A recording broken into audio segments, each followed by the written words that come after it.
3 officials of Border Road Task Force (BRTF) of 82 RCC Tengnoupal were killed following a major road mishap at Tarau Lamkai near Sinam village today.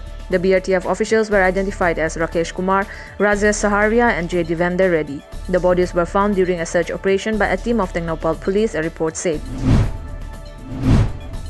As a part of the Nasha Mukht Bharat campaign, district-level Nasha Mukht Bharat campaign and Royal Academy of Law (OINAM) jointly carried out an awareness program on community outreach and identification on dependent population today at the Seminar Hall or RAL.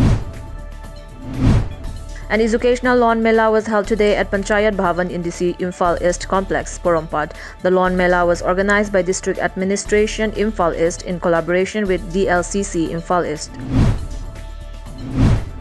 All Manipur United Clubs organization AMUCO today celebrated its 20th Foundation Day. AMUCO President PH Nando on the occasion pledged to safeguard the integrity of the state.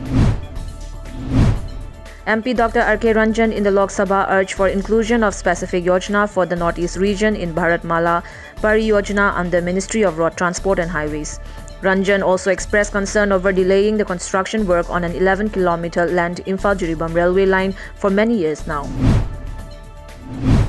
During 0 hour in Rajya Sabha today, Manipur MP Lamjingba Tomtv drew the attention of the House towards inclusion of Manipuri script or Maitai Mayek in Indian currency note. In the upper house, Lamjingba Tomtv mentioned that Manipuri language was included in the 8th schedule of the Indian Constitution on August 20, 1992, along with other languages like Konkani and Nepali. He added Konkani and Nepali languages are included in the Indian currency notes.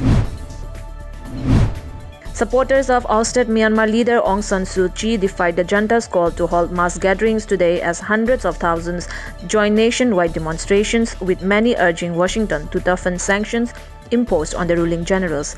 A media report said security forces carried out another series of arrests overnight, with those detained including at least one doctor who had taken part in an escalating civil disobedience campaign.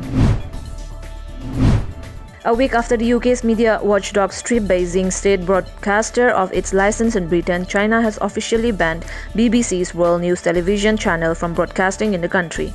The National Radio and Television Administration in China yesterday said reports by BBC World News had violated requirements that news should be truthful and fair, harming China's interests and undermining national unity.